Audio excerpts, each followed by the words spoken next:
Olá, paz do Senhor. Desculpem primeiramente pelo microfone. Esse é o microfone que eu tenho, então é esse que vai ser utilizado. Deixa eu me apresentar. Eu sou o pastor Sidney, um dos pastores da Igreja Apostólica O Libertador de Israel ali no Jardim Fernandes.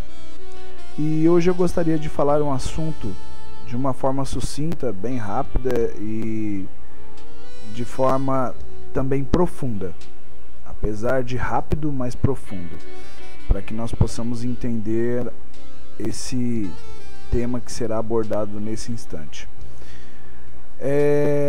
Eu vou ler um texto que está lá em Atos 2, versículo 42, diz assim: E perseveravam na doutrina dos apóstolos.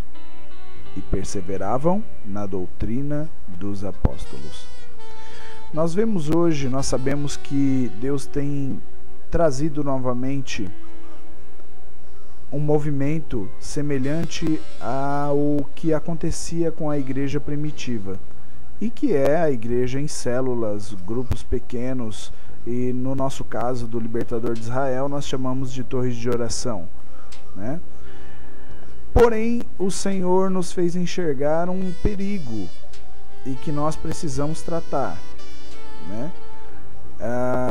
Nós precisamos estar junto com os nossos líderes, junto com os liderados de cada torre, acompanhando periodicamente, dando assistência, estudos e dando respaldo, porque a iniquidade tem se multiplicado sobre a face da terra. E de uma certa forma as pessoas têm dado muita atenção às coisas seculares e têm esquecido de estudar a palavra, de ler a Bíblia, aquilo que o Senhor deixou registrado para que fosse o nosso livro de fé e prática. E por não estudar a Bíblia, muitas vezes nós caímos e corremos o risco todos os dias de cair em erros e se tornar uma heresia aquilo que falamos ou afirmamos. Então isso é um perigo que é real. Nós não podemos dizer que isso é um perigo que nós estamos longe. Não, isso é um perigo real. Tá, vamos lá. Segundo o dicionário, o pequeno dicionário brasileiro da língua portuguesa de Aurélio Buarque de Holanda Ferreira, ele define heresia desta forma: heresia, doutrina contrária aos dogmas, ponto fundamental e indiscutível de uma das doutrinas da igreja, contrassenso, ato ou palavra ofensiva à religião, escolha, seleção, preferência.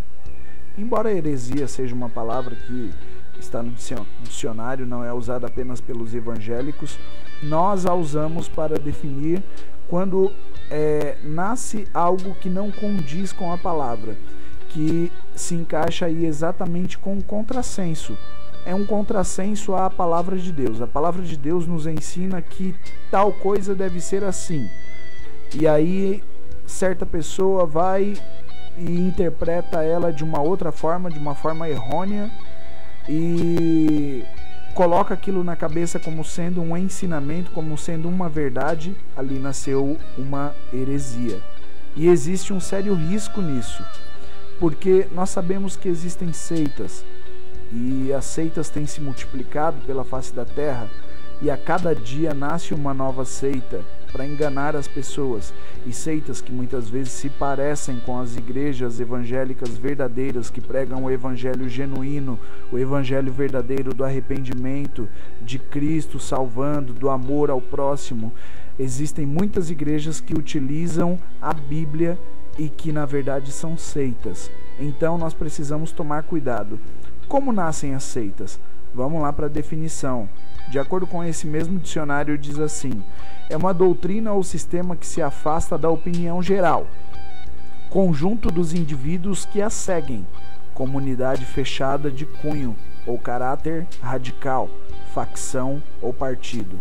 Ou seja, seita seria um grupo de pessoas que, persuadido por aquela ideia errônea, né, aquele texto que foi interpretado erroneamente na palavra do Senhor, acaba por abraçar aquela causa, por abraçar aquele texto, e acaba por seguir e praticar aquele texto daquela forma errônea em que eles entenderam. Então é um grupo, a seita acaba sendo esse grupo que se une para seguir esse texto de uma forma errônea, não a forma com que o Senhor expressou na palavra, mas de uma forma errônea. E hoje as seitas têm crescido e têm nascido. E qual foi o perigo que o Senhor nos fez enxergar? O Senhor alertou o nosso coração de que hoje nós estamos trabalhando com grupos pequenos, estamos trabalhando com células, com torres de oração. E nós precisamos estar junto, muito próximo, sempre treinando, sempre trazendo algo novo, sempre acompanhando, ouvindo, participando de vez em quando de uma ou de outra célula, para ver como está o andamento.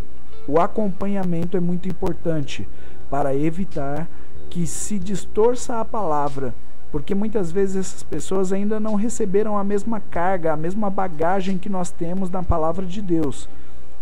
E podem correr o risco de sim cair em uma heresia e acabar contaminando um povo que pode acreditar naquela heresia e pode se tornar futuramente uma seita. Isso eu não estou falando, não estou exagerando, isso é uma realidade que nós temos que abrir os nossos olhos para isso, porque isso já tem acontecido há tempos.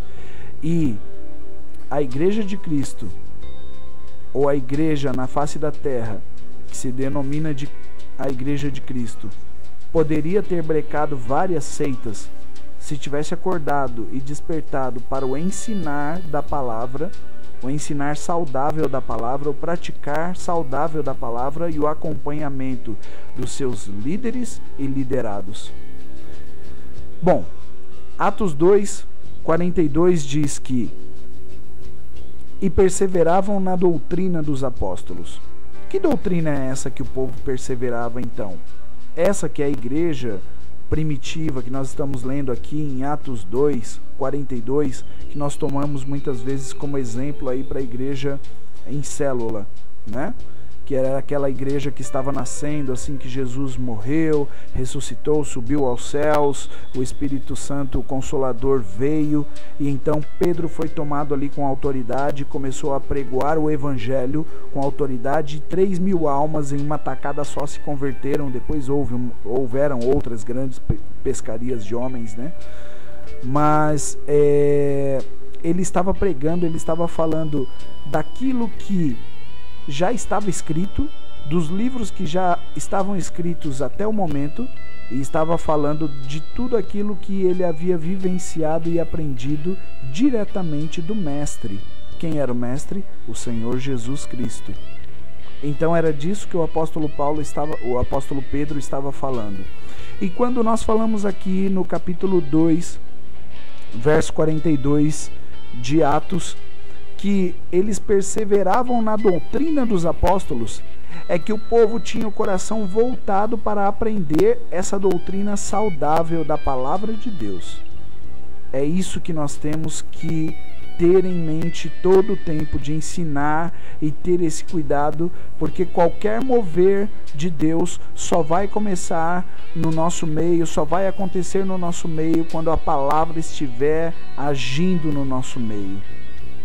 Jesus Cristo, como diz lá nos evangelhos, ele era o verbo, ele era a palavra, e um dia ele se fez carne e veio habitar entre nós. Um dia ele se manifestou e algo aconteceu aqui no meio de nós. A mesma coisa é a palavra quando colocada em exercício. Precisamos colocar a palavra de Deus, pegar a palavra, os segredos da palavra de Deus, aprender, esmiuçar a palavra de Deus, ler a palavra de Deus, ter contato com a Bíblia, com a palavra de Deus, todos os dias nos alimentar dela. E com certeza, o mover de Deus nascerá no nosso meio.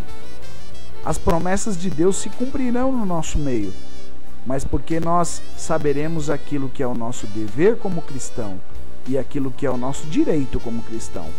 Sem conhecer a palavra, nós não podemos dizer que sabemos aquilo que é o nosso dever e aquilo que é o nosso direito como cristãos. Em Oséias 4, versículo 6, diz assim: o meu povo foi destruído. E aí Deus está falando isso através do profeta Oséias, né? E Deus fala primeiro que o povo foi destruído. E em seguida, ele continua dizendo o porquê o povo foi destruído. E é interessante a gente parar e analisar agora o porquê que o povo foi destruído. O meu povo foi destruído porque lhe faltou o conhecimento. Quantas pessoas ao nosso lado, quantas igrejas não têm sido destruídas, contaminadas, e até não têm nascido facções que têm virado seitas, porque lhes falta o conhecimento, lhes falta o estudar da palavra. E muitas vezes quando nós insistimos, nós pastores insistimos e falamos sobre a importância do estudar da palavra, nós somos tidos como chatos, somos tidos como muitas vezes aqueles que querem levar tudo à risca. Precisamos estudar a palavra, porque ela é o nosso livro de fé e prática.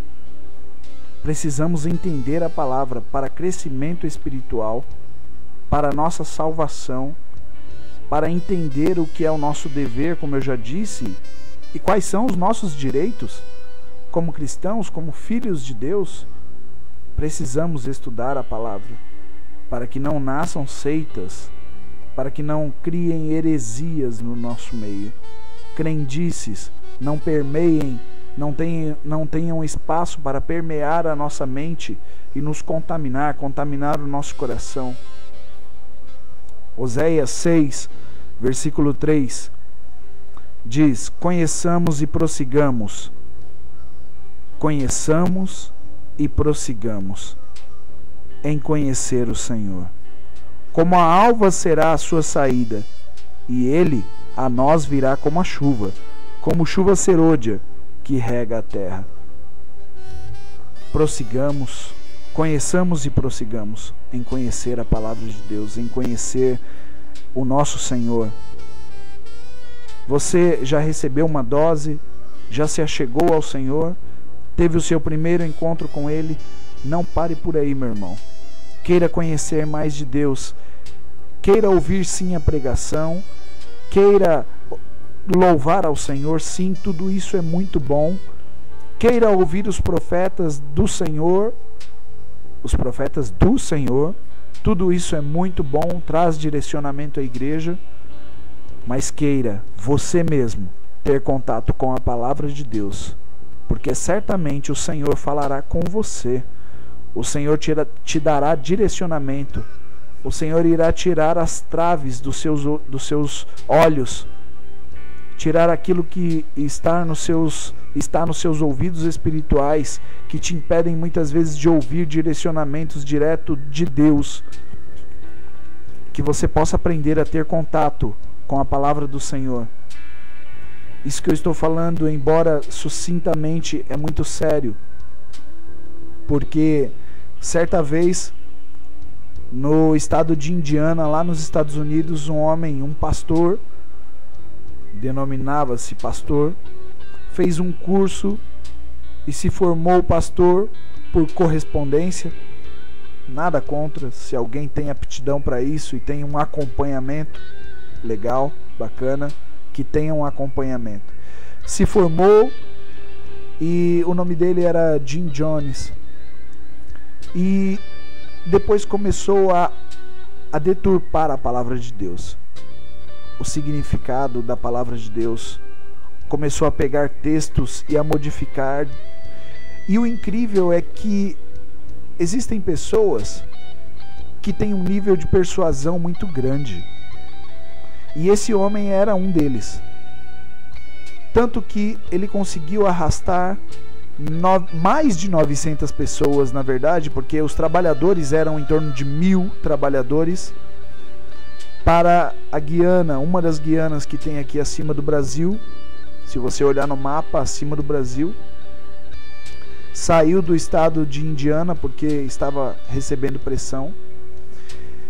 E ele pregava, eles eram uma seita, e ele distorcia toda a palavra de Deus. E ali ele fazia sexo com diversas mulheres, com homens, falava isso de púlpito e ainda achava base bíblica para provar, para mostrar. E se olharmos, isso acontece hoje.